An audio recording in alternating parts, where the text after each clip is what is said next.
Le Seigneur soit avec vous. Évangile de Jésus-Christ selon saint Marc. En ce temps-là, un scribe s'avança vers Jésus pour lui demander quel est le premier de tous les commandements. Jésus lui fit cette réponse. Voici le premier. Écoute, Israël, le Seigneur notre Dieu est l'unique Seigneur. Tu aimeras le Seigneur ton Dieu de tout ton cœur, de toute ton âme, de tout ton esprit et de toute ta force.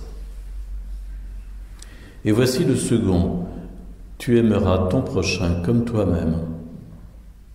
Il n'y a pas de commandement plus grand que cela. Le scribe reprit, fort bien, maître, tu as dit vrai. Dieu est l'unique et il n'y en a pas d'autre que lui. L'aimer de tout son cœur, de toute son intelligence, de toute sa force, et aimer son prochain comme soi-même, vaut mieux que toute offrande d'holocauste et de sacrifice. Jésus, voyant qu'il avait fait une remarque judicieuse, lui dit « Tu n'es pas loin du royaume de Dieu ». Et personne n'osait plus l'interroger.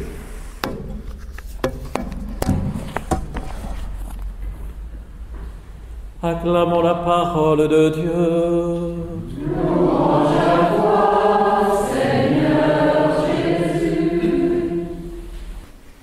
Je ne sais pas si vous avez eu l'occasion d'entendre ces temps-ci sur RCF, par exemple, la retransmission des catéchèses du mercredi que fait le pape François. En ce moment, il fait une catéchèse sur les 10 commandements. Et il en est arrivé au 6e. Et là, il développe en faisant 2, 3, 4 catéchèses successives sur le 6e commandement. Mais c'est intéressant à écouter. Il essaye d'aborder la question de façon très actuelle. C'est important d'y revenir aux 10 commandements, aux 10 paroles libératrices qui ont été données à Moïse et qui sont pour nous vraiment un fondement encore aujourd'hui de la liberté de l'homme pour le préserver de tomber dans le dévoiement de l'adoration des idoles. Mais ici, la question posée à Jésus n'est pas exactement celle-là, c'est plutôt quelqu'un qui est un peu perdu dans l'ensemble des commentaires qui sont faits de ces 10 commandements et de toutes les dérivations qui en ont été faites, puisque, vous le savez, à l'époque, il y avait une sorte de maquis de 613 préceptes dans lequel tout juif devait pouvoir se repérer, ce qui donnait quelques migraines à beaucoup. Et donc, pour un scribe qui était chargé de veiller vraiment à la rectitude de la loi, eh bien la question se pose dans tout cela, au fond, quel est l'essentiel ? C'est plus notre question aujourd'hui, mais c'était la sienne. Et Jésus va répondre en centrant la perspective sur l'amour de Dieu et l'amour du prochain, qui sont les deux facettes de la charité que Dieu met en nos cœurs par l'Esprit Saint. L'amour de Dieu, que Dieu soit premier dans nos vies. Tu aimeras Dieu de tout ton cœur, de toute ton âme, de tout ton esprit, de toute ta force. Que nous référions tout notre vécu sans cesse à Dieu, pour Dieu, en direction de Dieu. Et puis le second commandement sur l'amour du prochain, qui se trouvait déjà dans l'Ancien Testament et dont Jésus a donné la mesure en disant « Aimez-vous comme je vous ai aimé ». La mesure de la croix où il a donné totalement sa vie pour nous.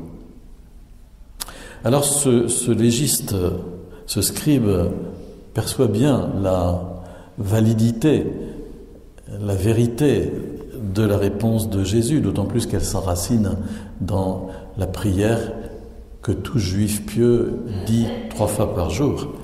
Ce qu'on appelle le Shema Israël, écoute Israël, le Seigneur notre Dieu est l'unique Seigneur, tu aimeras le Seigneur ton Dieu. Le juif dit ça 3 fois par jour. Et donc Jésus ne fait que reprendre dans la prière de tout juif ce qui est l'essentiel des commandements aimer Dieu de tout son cœur. Et le scribe dit, tu as raison finalement, c'est vrai que c'est l'essentiel, et ça vaut mieux que toute offrande d'holocauste et de sacrifice. Et là, il a sans doute perçu qu'effectivement, nous pouvons nous approcher de Dieu quelque part en païen, en essayant de faire pression sur Dieu pour l'amadouer. Excusez, les termes sont sans doute mauvais, mais vraiment en essayant de faire pression pour obtenir quelque chose à travers l'offrande de sacrifice et que sais-je d'autre encore. Bref, une sorte de mentalité donnant qui s'installe en nous, alors que il faut se situer dans une perspective d'amour et avoir une relation d'amour toute simple avec Dieu. Et il a saisi la différence entre les deux postures, à savoir que finalement on peut demeurer tout à fait superficiel dans sa relation à Dieu lorsqu'on la situe uniquement dans le créneau du donnant, et que par le cœur on va beaucoup plus loin dans l'amour de Dieu et aussi du prochain, l'amour gratuit pour le prochain. Essayez sans cesse de donner de l'amour. Je ne sais plus qui disait « Donnez de l'amour et vous récolterez de l'amour ». Et Jésus va dire à cet homme « Tu n'es pas loin du royaume de Dieu ».